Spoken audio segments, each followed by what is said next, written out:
नमस्कार साथीहरु, स्वागत छ तपाईहरुलाई आजको यस भिडियोमा र भिडियोको साथमा छु म छिरिङ र तपाईले हेर्दै हुनुहुन्छ टेक्निकल छिरिङ युट्युब च्यानल।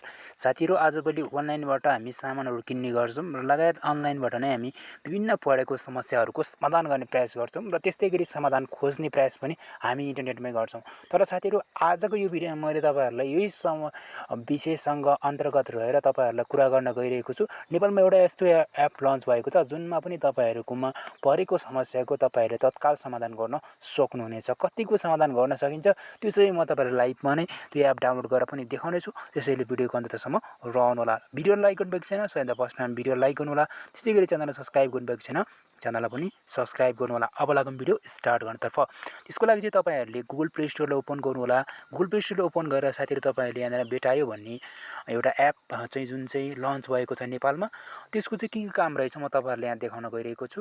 यो बेटायो इनसे प्राइभेट लिमिटेडद्वारा चाहिँ यसलाई सञ्चालन गरेको छ, जस मैले यसलाई इन्स्टल गरिसकेको छु र म तपाईहरुको अगाडि नै यो बेटायो एप स्टार्टिङ गरेर देखाउँछु कतिको राम्रोसँग चल्छ।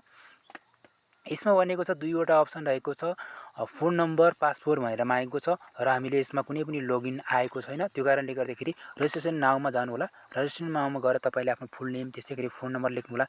त्यसैगरी इमेल आइडी भनेको छ तपाई मेल हो कि फिमेल त्यो। त्यसरी पासपोर्ट दुईचोटी लगाउनु होला, माथिल्लोपट्टि एकचोटी तल्लोपट्टि एकचोटी, दुईचोटी तपाईले पासपोर्ट लगाउनु होला। त्यसैगरी तपाईले रिलायन्स नम्बर भनेको छ अथवा रेफर नम्बर भनेको छ, यो तपाईहरुले म तपाईहरुलाई रेफर नम्बर पनि दिन्छु, यो पनि तपाईले लगाउन जरुरी छ। त्यस्तैगरी अब म जाउँ फुल नेम दिउँ, त्यसरी म सबै यो डकुमेन्ट तपाईलाई म भर्छु, त्यसपछि तपाईलाई म फेरि देखाउँछु। अब साथीहरु, मैले यहाँ सबै मागेको कुराहरु दिइरहेको छु। त्यसपछि साथीहरु यहाँनिर मैले एप्लिकेसन ओपन गरिसकेको छु र एप्लिकेसन ओपन भइसकेको छ र एकछिन यसले टाइम लिँदैछ। यानी कि यहाँनिर कन्ट्रोलहरु लोडिङ हुनको लागि के टाइम लाग्ने रहेछ।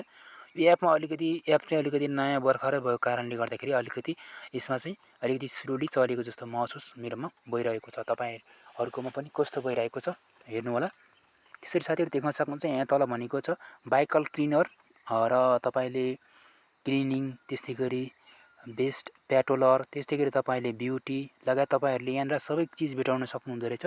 त्यस्तै बाइकल क्लिनर भयो, बेटा भयो, त्यसैगरी क्लिनिङको भयो, अनि त्यसपछि तपाईले रिपेयरिङ, त्यसैगरी बेस्ट कन्ट्रोल हैन, प्लम्बिङ, त्यस्तैगरी ब्युटीको तपाईले यहाँनिर प्रिन्टर भनेको छ, त्यस्तैगरी तपाईहरुलाई डिजाइनर, इलेक्ट्रिशियन सबै तपाईहरुले यहाँनिर पाउने रहेछ। जसमा एकचोटी एक्जाम्पलको लागि म प्लम्बिङको ट्राई गर्छु। जस्ट प्लम्बिङमा टच गरौँ।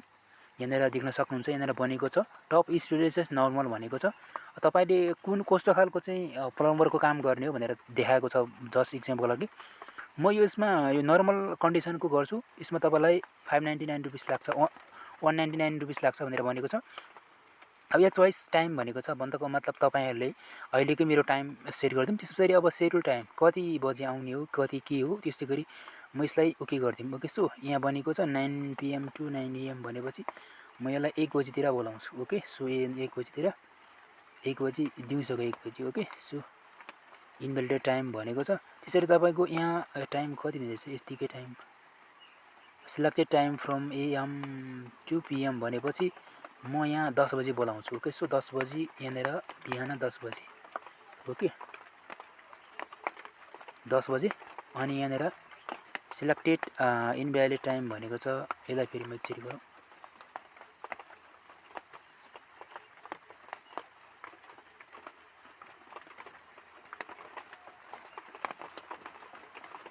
किन हो यसमा सिलेक्टेड इनभ्यालिडेड टाइम भनिन्छ। त्यसपछि लोकेसन सेलेक्ट गर्नु मन छ, यहाँ लोकेसन तपाईको आफ्नो लोकेसन खुलिहाल्छ हैन। त्यसरी यहाँ कन्टिन्यू गर्नुस्। त्यसपछि तपाईको जुन प्लम्बरको फोन नम्बरहरु के आउँछ त्यो आउँछ। त्यसरी तपाईले प्लम्बरको लागि बोलाउन सक्ने रहेछ। त्यसै साथीहरु यहाँ देख्न सक्नुहुन्छ अरु पनि कुराहरु रहेको छ। त्यसै तपाईहरुलाई कुन चाहिँ चीज चाहिएको छ अथवा कुन चाहिँ तपाईलाई काम परेको छ त्यो तपाईले यहाँ बोलाउन सक्ने रहेछ।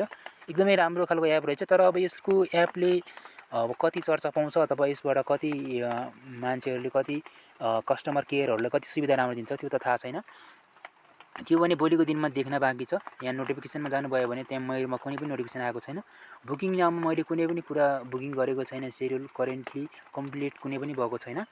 अब हेरौँ अबको दिनमा यो एपले कति राम्रो गर्छ।